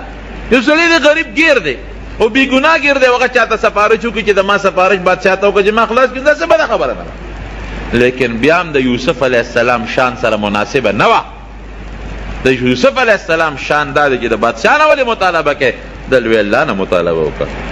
هغه الله چې کوی کې ته پروت وې او د کوی نه یې راویستلې نو د کوی نه خو دا جیل کوی خو ډېر تنګ جیل دی دا خو ډېر فراخه جیل دی دې نه دې رب العالمین استی شي نو قرآن کې الله فرمایي چې دا خبره وکړه چې بادشاه ته ما یاد کا نو الله دا هغه سړي نه خبره یې راکړه فلبث فی السجن بضع سنین اوه کاله په جیل کې دی نه پس نورم تیر کړل اس پیغمبر ته الله گرفت یونس علیه السلام یې نه مې ګیډې ته ونه رسو اوس ما غوندې که راګیر کي نو ورته پته ده که دله لږه سزا هم ورکوم نو تښتي نو موږ ته ګزاره کوي الله دومره سخته سزا نه راکوي او پیغمبر خو ورته معلوم دی که دی هر څومره زه راکاږم دی پیغمبر دی د ده با یقین او د ده هغه نبوت او هر څه به نور هم پخته کېږي د هغې داسې مثال دی لکه چې څومره یو سره زر څومره په اور کې اچی نو هغه خرابېږي نه هغه نور هم خشته کېږي خو که دغه دی دا ګیلټ دی په اور کې ور واچول په یو ساعت به دوړی او که سره در دی ور واچول به نور هم خشته کېږي نو زمونږ مثال خو د ګیلټو دی نو که معمولی زور هم ورکوي نو ایمان پرېږدي او پیغمبر خو سره در دی نو که هغه له هر څومره زور هم ورکوي هغه نور هم دغه کېږي الله ته تقرب حاصلېږي او پیغمبر خو پاک دی نو معمولی خبره وه خو رب العالمین پې خفه شو چې ښه تا ما ته ولې رجوع نه کوله تا قیدی ته وی چې بادشاه ته مې یاد کا فلبث فی السجن بضع سنین اورېږه یو اوه کاله در باندې جیل کې نورم تېرو هغه نه خبره یېره شو دې نه مونږ ته دا مسله معلومه شو چې بعضې وخت کې به یو انسان بې ځایه جیل ته لاړ شي دا د هغه دپاره یو سبق دی یوسف علیه السلام به ټولو جیلیانو ته وی ګوره زه بې ځایه راغلی زه خفه نیم د الله په کارونو مې صبر دی تاسو هم صبر وکړئ دا ته بله مسله معلومه شي بهر کیف بادشاه لوی بادشاه چې دی خوب ولید مشر بادشاه چې خوب یې ولیده خوب داسې و چې یو غټ دریاب دی هغه دریاب اوچ د هغې دریاب نه اوه غواګانې راووتې سربې مضبوطې غواګان ورپسې اوه ټپې ټیپې بېکاره چې تشه ډوکي داسې غواګانې راووتې خو چې راووتې نو د اوو غواګانو دا سربې غواګانې وخوړې اوس عقل خو دا وایي چې مضبوطه غوا لګي شي دا بله نه نه دا او غوا خو غوا نه خوري نو دا اوه غواګانې دا ټپې ټیپې رالې او دا سربې غواګانو باندې بس ورغړم کړی و هغه سربې غواګانې وواړه الوقت تېرې کړی ویې خوړې بلې دا ولیدل چې اوه شنه وږي و د غنمو ډېر اعلی مزېدار او اوه اوچ زیړ وږي نو دا زیړ وږي د غنمو د دې شنو وږو نه تو شوي دي لکه بعضې وخت کې که ستاسو خیال وي که نه نو په دې اونو باندې یو زیړ غوندې شی لګېدلي نري نري زیړ زیړ تارونه یې څه ورته وایي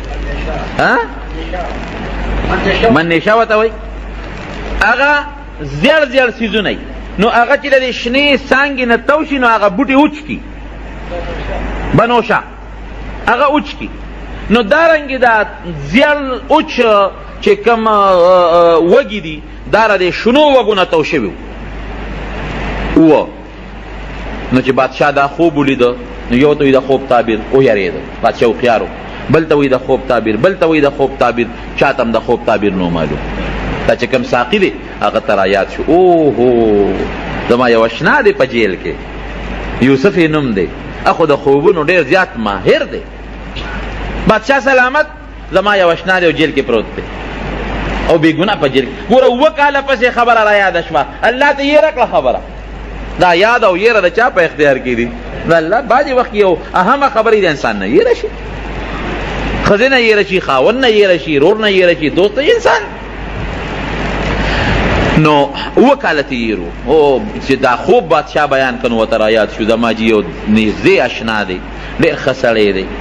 او بې ګناه صاحب په جیل کې پروت دی او د خوبونو تعبیر ډېر ماهر او عاصم ډېر نیک انسان دی زبردست او جي هغه له به لاړ شمه او د دې خوب ال به ورته ووایم او فورا دله تعبیر درکوي بادشاه وی ښه نیک ولې دی ګوره وي نیک انسان دی ځکه یوسف علیه السلام به خلکو ته په جیل کې هم نصیحتونه کول دې 2 کسانو د ساقي او د طباخ چې ورته کله خپل خوب بیانو که نه نو یوسف علیه السلام ورته څه وایي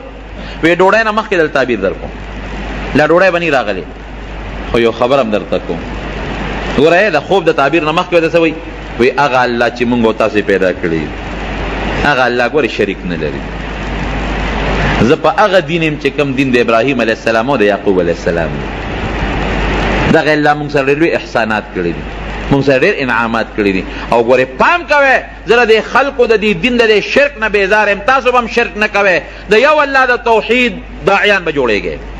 هلته هم د الله د یووالي او د رب العالمین د توحید هغه تبلیغ کو په جیل کې جیل کې لګیا دی خپل تبلیغ کوي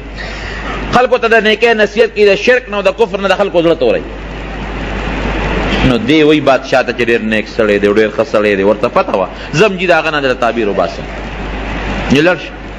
راغی یوسف علیه السلام ته ای زما یوسف وروره ای دوسته زه خو راغلی ما او یو خوب زمونږ بادشاه لیدی دی او د هغه خوب تعبیر ورته وباسه او جي که تعبیر دی ورته وویسته که نه نو بادشاه ته به پته ولګي نو تا به فورا را خلاص کي اوس که یوسف علیه السلام غوندې 7 کاله پس جیل کې تیر شو نو که زما غوندې سړی وی ښه تا ته د 7 کاله پس زما خبره یاده شو اشنا تا ته ما ویلو چې ما بادشاه ته یاد کا نو تا زه بادشاه ته ګوره یاد نه کړم 7 کاله مې مفتو کې جیل کې تیر کړل د خدای نیک بخته تا د ما سفارش نه کو ته خو د بادشاه ساقي وې لیکن یوسف علیه السلام ته خو پته ولګېده چې اسې خو کار شوی دی اړو ملامت یې نه کو عفو یې ورته وکړه دی ورته اړو نه وي چې نیکبخته 7 کاله پس راغلی دی ورته اړو نه وي چې تا ګوره بادشاه ته دا اړو یاد نه کړم دی ورته اړو نه وي چې ستا اړو د خوب اړو جواب نه کومه پرې چې غرق او تباه شی ولې که یوسف علیه السلام په تعبیر دوی پوی نه کي نو حقات راځي او ټول ملک تباه کېږي اوس که بل سړی وي نو وی به چې پرېږده چې تباه شی زه مسې جیل کې واچولو نه کوم د خوب تعبیر درته شرطونه به یې پې لګول چې ما خلاص کړې د هغې نه پس به د خوب تعبیر کوم نه هېڅ شرط یې پې ونه لګاو اړو ملامت یې نه که دا د یوسف علیه السلام عفو او درگذر حالانکه په جیل کې غریب پروت دی مفتو کې پروت دی وی داسې کار دی بادشاه ته ووایه چې 7 کاله به ستاسو یو داسې دور در باندې راځي 7 کاله چې به د فراخ صالح دور به 7 کاله به ستاسو رزقونه او ډوډۍ او غنمونه او څاروي به هم څاروي او ښه فراخه کال به 7 کاله 7 کاله پس به قحط راځي مکمل قحط چې دا 7 کاله تاسو کوم جمع کړې ده او کوم غله او غنم هم سنبال کړي دي دا به په هغه 7 کاله قحط کې بالکل خلاص شي د هغې نه پس به در باندې بیا یو کال راځي ابه ډېر د بارانونو کالي مزیدار دا خو ستاسو د خوب تعبیر شو اوس به کوسو دی ورته الو نه وي ځه لړ شه او بادشاه ته دې الو وایه او دې ځل یې ورته دا ونه وي چې ما ورته یاد کا هغه ته خو پته لګېدلې وه چې مخکې مې دا ټکې وي خو 7 کاله مې پکې تېر کړه اوس بیا ووایم غږ یې ونه ساقي راغی وی بادشاه سلامت هغه دا تعبیر وویسته یاره وی ورشه دا سړی راوباسې دا خو ډېر پوه انسان معلومېږي دا څوک دی راوباسې چا به دا سړی فورا راولې د نه زه اوس معلومات کوم چې دې سره به کوسه د 7 کاله چې قات راځي په مونږ باندې نو دا اوه کاله غله چې مونږ وکړو نو دا غله خو هر کال غلغلک پیدا کېږي خلک یې خوري نو ټیک ده که ډېر فراخه کالم دی نو غله خو نه ټینګېږي چې اوه کاله مونږ بیا په سټورونو کې ساتو هغه زمانه کې دا سټورونه هم نو دا به اوه کاله په منقات راځي دا به څه کوو ته ورشه دا لک راول دی ورپسې په اس باندې سور شو جیل ته ورغلېد مبارک شه یوسف ولې بادشاه د جیل نه وباسي او داروغه ته اعلان وکړه چې یوسف علیه السلام ډېر په عزت باندې راوباسه او فوراً یې بری کا او ما ته حاضر کا وی بادشاه سلامت را لېږلی ما او داروغه ته اعلان هم دی ته بری شوې راځه بادشاه دې غواړي بادشاه ته مخامخ ودرېږې نو ستا د علم اظهار په بادشاه راغلی دی تا له ډېر لوی مقام و مرتبه درکوي یوسف علیه السلام ورته څه وایي نه نه جیل نه نوځي او تا چې وی چې ما بادشاه ته یاد کا او جیل نه نوځي وی نه که نه جیل نه نوځم لاول دې دا تحقیق بادشاه وکړي چې ښځې په حقه دي زلیخه په حقه ده او که زه په حقه یم زما په جامه داغ لګېدلی دی لاول به دا خبره فیصله کوو هسې نه چې سبا خلک په ما د بادشاه په دربار کې الزام لګوي چې د زلیخې ته خدا نه خواسته زما په جامه داغ را نشي لاول به زما او د زلیخې معامله پاکه و او ښکاره به اعلان کېږي چې ګناه د یوسف او که ګناه زلیخې وه د هغې نه پس به د جیل نه وځم نبی کریم صلی الله علیه وسلم فرمایي وی رب العالمین دی یوسف علیه السلام سره ډېر احسان وکړي وی که د یوسف علیه السلام په جیل کې زه پروت وی او ما له دقسې سړی راغلی و چې بادشاه دې غواړي نو زه به فوراً د جیله وتلی وم خو یوسف علیه السلام ګورې د جیل نه نه وته او د خپلې مامینې له اول صفۍ راولي د هغې نه پس د جیل نه وځي دا نبی کریم صلی الله علیه وسلم فرمایي هغه استازی لاړ بادشاه ته وایي چې سړی خو د جیله نه راځي ولې نه راځي جي د هغه او د زلیخې په منځ کې یو لانجه راغلی و دی په هغې کې جیل ته تللی دی هغه وایي چې لاول د زما او د زلیخې معامله پاکه شي نو د هغې نه پس به زه د جیل نه وځم به خلک وایي چې دا ګناه جوړ د یوسف وه خو د خوب تعبیر یې وویسته نو ځکه خلاص شو نه نه چې معامله پاکه شي دې نه زموږ علما دا خبره معلوموي چې په یو انسان تهمت ولګي داسې خطرناک تهمت نو پکار دي چې د هغې صفۍ د خلکو په مخکې راشي خبره به مجمله کې نه پرېږدي چې مجمله کې دې پرېښوده د خلکو زړه کې به هغه شکونه وي نه چې خبره بالکل پاکه شي نو ښه خبره ده نو یوسف علیه السلام خپله خبره پاکول غوښتل بادشاه ښځې راوغوښت د ټولو زلیخې هم کېنوله دغه وخت کې د زلیخې خاوند چې کوم خپل عزیز مصر هغه مړ شوی بوډا وزیرو مړ شوی زلیخې هم کېنوله او نورې ښځې هم راوغوښتې هغه ښځې چې څوک په هغه مجلس کې ناستې وې هم ټولې کېنولې او بادشاه ټولې مخامخ کېنولې وی وایه ټول د بادشاه وزیران او مشیران او د لوی افسران ناست دي زنانه ښځې هم ناستې دي ګناه د زلیخې وه او که ګناه د یوسف وه زلیخه پاسېده وی بادشاه سلامت ګناه زما وه یوسف بالکل پاک هیڅ غلطي په یوسف کې نشته دا ګناه ټوله زما وه غلطي ټوله زما وه بس زه په خپله غلطۍ ستومان یم او علما لیکي مفسرین چې زلیخه د هغه وخت نه چې یوسف علیه السلام جیل ته لاړ په عبادت الله ته پرېوته د الله نه یې معافي وغوښتله او هر وخت به رب العالمین ته ژړل چې یا الله ستا ذات ډېر ښکلی دی چې یوسف غوندې ښکلی انسان تا پیدا کړی دی الله چې ته به څونه ښکلی رب العالمین ستا ښکلی ذات مې پرېښوده او چې کوم تا پیدا کړی ښکلی دی هغې پسې ګرځم واقعي چې دې خشته ګلونو ته وګورئ دې ښکلي بوټو ته وګورئ او دې خشتو نښو ته وګورئ نو د رب العالمین لوی قدرت پرته معلومیږي دا د رب العالمین د قدرت نښې دي الله دا خو تا پیدا کړی دی یوسف دې دومره ښکلی دی نه الله ته به څومره ښکلی ستا څومره خشته ښکلی قدرت دی نه الله ستا حسن مې پرېښود ته مې پرېښود د انسان حسن پکې شو لویه توبه رب العالمین ته وویستله د الله ذات ته او بس د الله د ذات نه معافي وغوښتل او په عبادت به پرته و او الله ته به یې جړل هر وخت د رب العالمین په حضور کې به جلاګانې کولې او دغې وخت کې اقرار هم وکړه چې بالکل یوسف ته ګناه نشته ما ته مطالبه کړې ده او دا غلطي ما کړې ده یوسف علیه السلام ته یې وی چې بس صفۍ راله ټولو وزیرانو ته او اهل سلطنت ته او هغه زمانه کې چې کوم ذرایع ابلاغ وو هغې ټولو دا خبره خوره کړله چې غلطي د زلیخې وه اوس توبهګاره ده د یوسف علیه السلام غلطي نه وه د هغې نه پسې یوسف علیه السلام راوویست د جیل چې راوویسته نو د هغه کمیس واغوسته کوم کمیس چې د سره محفوظ پروت و ما درته تېره جمعه ویلي چې ابراهیم علیه السلام په غور کې و او هغه کمیس ورته جبریل علیه السلام اچولی و او بیا هغه کمیس د ابراهیم علیه السلام نه پس اسحاق علیه السلام ته لاړ، اسحاق علیه السلام یعقوب علیه السلام خپل زوی له ورکو، او یعقوب علیه السلام دا کمیس د ریخمو کمیسو د یوسف علیه السلام په دې غاړه کې چولو، تعویض غوندې شکل کې د جنت اعلی قسمه ریخمو. د ریخم استعمال ګوره سړو لمنه دی، ښځې کولی شي سړو لمنه دی. نبی علیہ السلام فرمای دا خبر یاد اوساته چې په دنیا کې سړی ریخم استعمال کړل یا سره زر استعمال کړل نو د اخرت د سرو زرو د ریخمونه به محرومي. که دلته ریخم واچول په آخرت کې به ریخم په جنت کې قیمتي جامه ریخم دي د هغې نه به محروموي. که دلته کې سره زر استعمال کړل د جنت د سرو زرو د کالو نه به محرومي. جنت کې به ښځې هم د سرو زرو کالي چې سړي به هم اچوي، سړی بم د سرو زرو کالی اچي، خشته خشته بنګړي. نو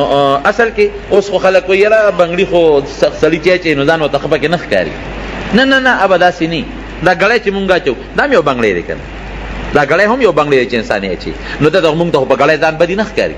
دا چې کوم رواج وي د ښځو نو که سړی هغه رواج استعمالوي نو پې بدي ښکاري. هغه جنت کې به دا د ښځو رواج نی، لکه پخوا فرعون او د لوی لوی بادشاهانو به غټ غټ بنګړې چولي او به د هغوی دپاره فخر و عزت به و. دارنګې جنت کې به سړي غټ غټ بنګړي به چولي، خو که په دنیا کې سړي سره در استعمال کړل د جنت د کالو د بنګړو نه به محروموي، بیا هلته کې به الله نه ورکوي. دا ګوته اچول دا سرو زرو ګوتې بعضې سړی اچوي، دا ګورې ګناه ده، قطعا ګناه ده. د سرو زرو ګوتې بلکل به نه استعماله. څوک د سرو زرو غاښ لګوي، څوک د سپینو زرو په کاسه او په جام کې اوبس کی، دا ګناه ده سړو دپاره. سره زر ښځه استعمالولی شي، ریخم ښځه استعمالولی شي، سړي به بلکل نه استعمالوي، دا ګناه ده. پام کوئ د سرو زرو ګوتې بعضې وخت کې زمونږ په دې وطن کې رواج د چا چې وادي یا کویدني نو هغه سړي ته خلک ګوته جوړوي. خیر دی که دې جوړه کړه جوړه کوله، خو هغه سړی دی هغه ګوته په خپله نه استعمالي، ښځې له دې ورکړي هغه دې استعمالوي که نه،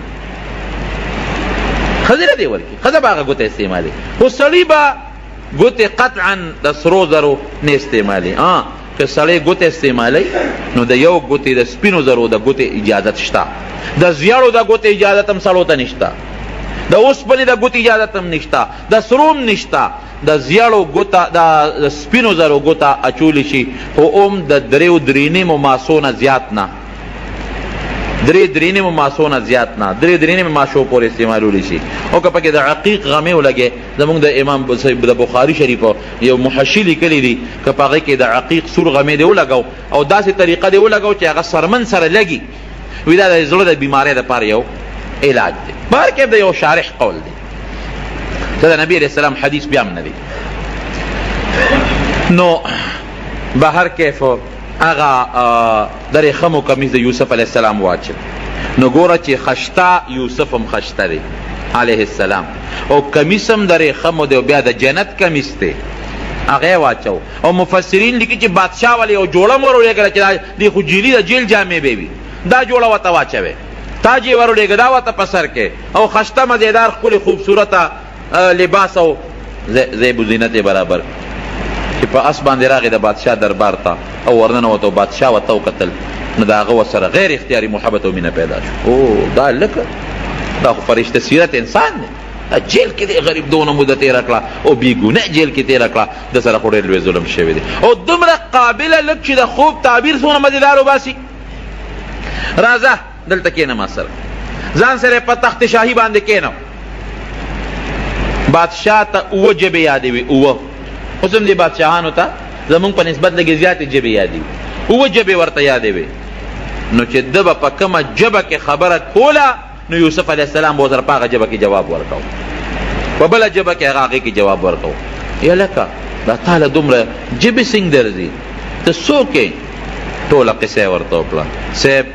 زه داسې ماشوم یم او زه کشر یم، دلته مسافر یم، د غلامۍ ژوند مې تېر کړی دی، خو زه د یو لوی پیغمبر بچی یم چې د هغه نوم یعقوب علیه السلام دا ما د هغه نه زده کړي دي. هغه یعقوب علیه السلام د یو بل لوی پیغمبر زوی دی چې د هغه اسحاق علیه السلام نوم دی. هغه اسحاق علیه السلام د یو بل پیغمبر زوی دی چې د هغه نوم ابراهیم علیه السلام دی. نسبا موږ د پیغمبرانو نسل یو. زه کوی کې غورځولی شوی یم، د کوی نه بیا راوتیم، د غلامۍ زندګي مې تېره کړه، بیا د وزیر کور ته الله را رسولم، بیا د ګناه مطالبه رانه وشو، هغې نه الله بچ کړم، بیا جیل ته پکې لاړم، اوس ستا مخکې دغه د حاضر ولاړ. دا ټولې ژبې ماله راځي. ښه زما د خوب تعبیر ویا خو ما صاحب ایستی دی، وی دې سره به کوو څه؟ دا راته یو الو ښایه چې دې سره به څه کوو چې دا 7 کاله بارانونه وشي او غلې زرغونې شي، نو دا خو به په هغه 7 کالو کې خلاص شي. 7 کاله چې کم قات راشي هغې سره به څه کوو؟ وی بادشاه سلامت زه به راته علاج وښیم. وایه سیل او ټول وزیران دي او مشیران ټول ناست دي. وی دا چل به وکړو چې 7 کاله خو د رب العالمین د طرف نه تا چې دا 7 سربې غواګانې ولیدلې او دا 7 شنه وږي دي ولیدل، د هغې خدا تعبیر دی چې رب العالمین به ښه بارانونه کوي، سیلې به او دا ځمکه به دا ګیاګانې هم زرغونې کړي او دا غنم به هم زرغون کړي. نو غله چې څومره یي ابه مونږ په خپلو وږو کې ساتو. پوره هغه زمانه کې خو دا دغه ونه دا سټورونه دا به مونږ په خپلو وږو کې ساتو. نو دا قاعده ده چې غله دې په خپلو وږو کې وساتله نو هغه خرابېږي نه. اوس خو خیر خلک نه کوي، خو پخوا چې به تخم له جوار کې ښودل نو د وږو نه به یې ګورې نه شو کوله. داسې ده که نه حاجي صاحب؟ هغه به په هغه خپلو وږو کې او بیا په دې بڼو کې بند به اکثر دې خلکو ساتل. اوس هم دا قاعده ده چې که غنم تا راواغېشتل او غنم په هغه خپلو وږو کې بند دي، تیراواله په وږو کې بند کا، اس قسمه سپږی به وله نه راځي نه به وله چینجې راځي.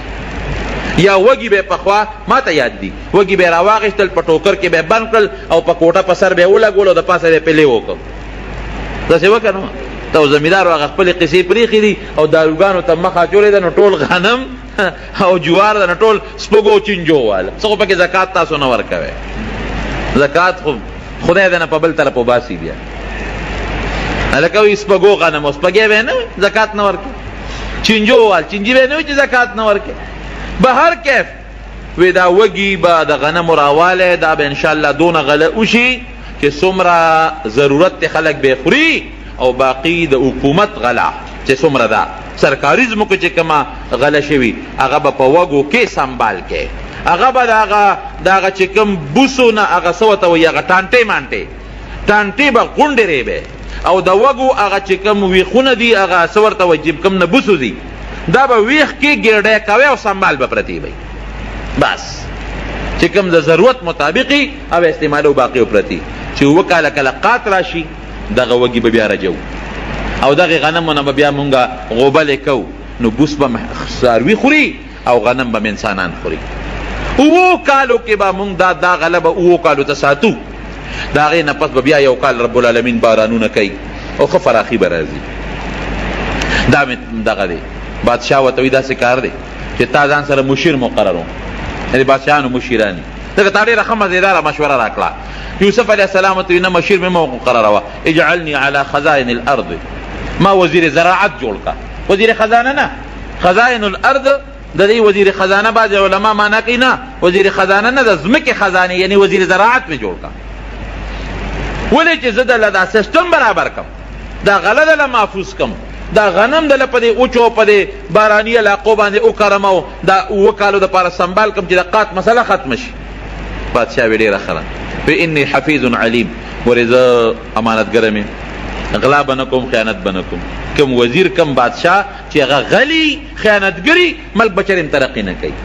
او چې غل نی خیانتګر نی رب العالمین بیا هغه ملک لم ترقي ورکوي. نو زه خو حفیظ او علیم په دې خبره پوهېږم، هم الله راله دا پوهه م راکړې.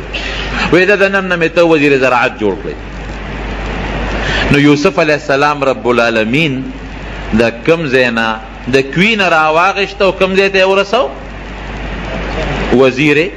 زراعت یې جوړ کړو. دا د رب العالمین نظام دا غټ عبرت دی. ان مع العسر یسرا، سختی در باندې رب العالمین راولي. الله ته ته رجوع کوه، ته ګوره الله به د هغه سختۍ بدل درته په اسانتیا درکوي.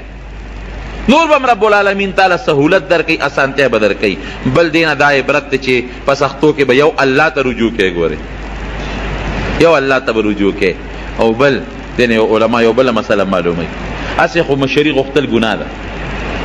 نه به غواړي مشري به نه غواړي. خو که تا ته یو ځای کې پته ده چې اهل نشته غیر اهل راځي، نو بیا په هغه وخت کې که یو سړی مشري غواړي نو جایز دي. لکه دلته کې یوسف علیه السلام ته پته وه چې دلته کې خو اهل نور څوک نشته، دا چې څومره وزیران دي دا غلبه رالی او د قات په زمانه کې بیا په ډېرو غټو غټو پیسو خرڅوي او په خلکو به قات راشي. اهل نشته، دوی په خپله مطالبه کوي چې خیر دی که ما وزیر زراعت جوړی نو ما جوړ کړم. دا به معلومېږي. او بل چې انسان جامه پاکوي او رښتون انساني دی هیڅ قسمه پروا نه ساتي، رب العالمین به د حفاظت کوي، دی به الله ساتي لکه یوسف علیه السلام چې رب العالمین وساتي. د هغه تهمت نه پښتانه وایي ته خپله جامه پاکه ساته الله به دې امداد کوي. دارنګې ته خپله جامه پاکه ساته، پروا مه ساته که څوک درپسې خبرې کوي که څوک هر څه کوي، رب العالمین به ستا د پاکه جامه ښکاره کوي او د خلکو د تهمتونو نه به الله ساتي. او کله چې بادشاه راغوښته نو هغه دا ویلي چې حکم یې وکوئ دی را خلاص کړی راولئ استخلصه لنفسي، دی به زما مشیري ما سره به بس. ځکه د یوسف علیه السلام علم او د هغه پویه او د هغه هوښیارتیا ورته معلومه شوه، دانایي ورته معلومه شوه، نو ځکه یې ده ووایي چې استخلصه لنفسي، ځان سره به یې ساتم، زما خاص مشیر به یي، د مشورې خاوند به یي. او بیا چې یوسف علیه السلام حسینم و جمیلم و ډېره خشته هغه کمیس یې مچولی و، کم کمیس چې حضرت ابراهیم علیه السلام ته په اور کې جبریل علیه السلام اغوستی و، د جنت کمیس و.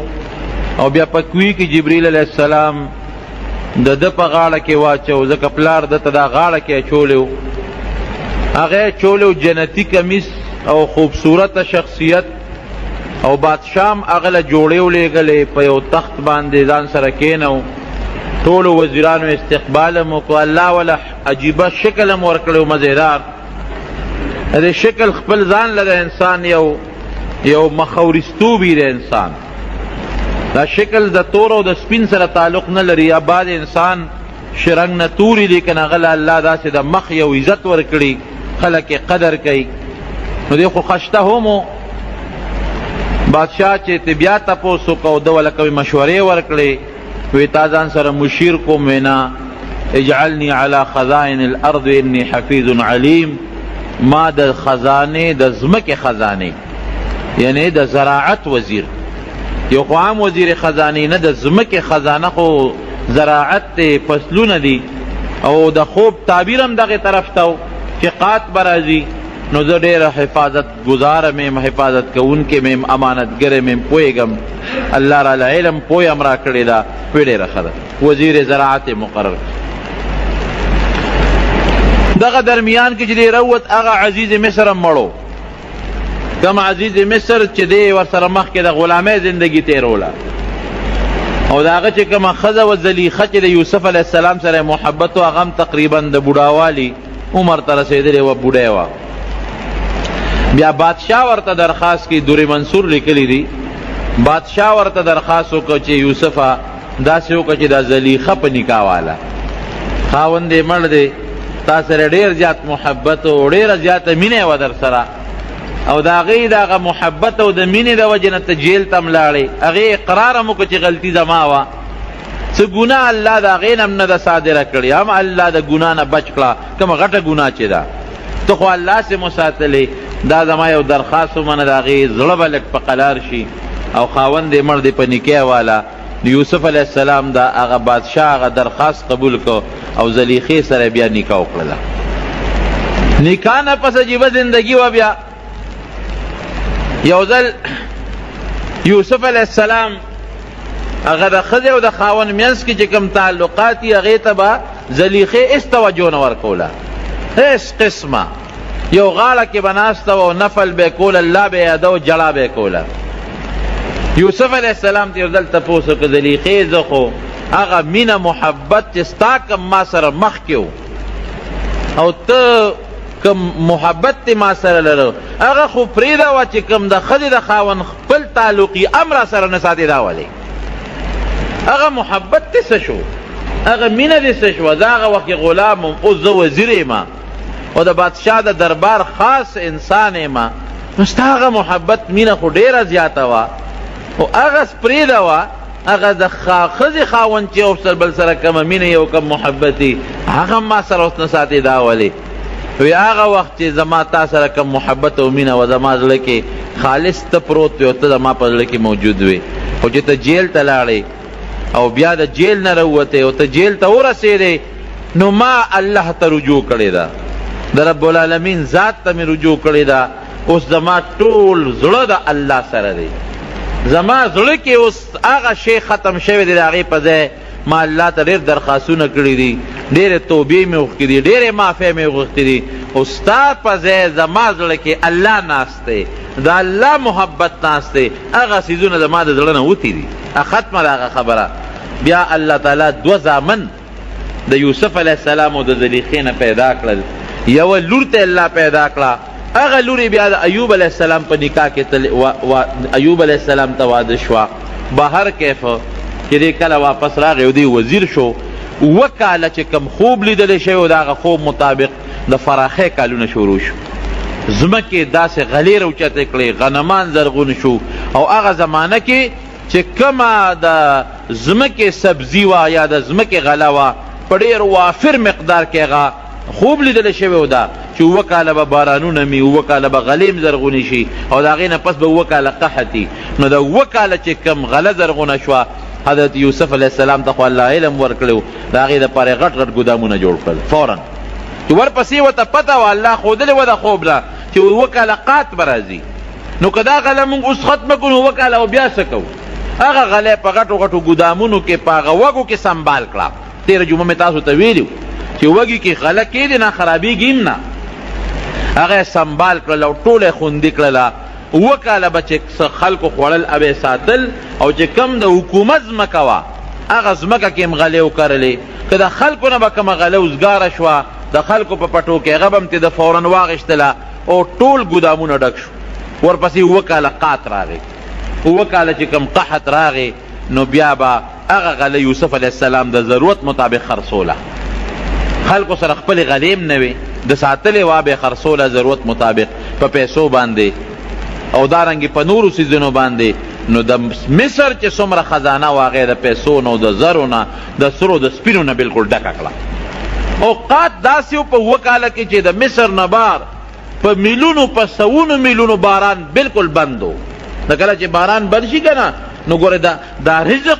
که یو سړی وي چې زما ځمکه او زما پټی دی، بېشک دا ځمکه او پټی روزي زرغونی، خو د چا په حکم یې زرغونی؟ د الله په حکم. الله که باران بند که دا نیرونه به بیا نی ختمه وي. دا مونږ نه لیدل څه زمانه مخکې دې نیرونو کې مو بوچې شوې، لږ غوندې یو میاشت باران بند شي نو بیا کویان هم اوبه وچکي، بیا درک ته اوبه نه لګي. دا خو د رب العالمین یو نظام دی، دا زمونږ ایمان دی او دا زمونږ عقیده ده چې روزي په دې ځمکه کې پرته ده، خو ګورې د الله په حکم. الله چې غواړي درکوي به که الله ونه غواړي ځمکه به دې مې، جایداد به دې مې، مال به دې مې قات به در باندې راولي.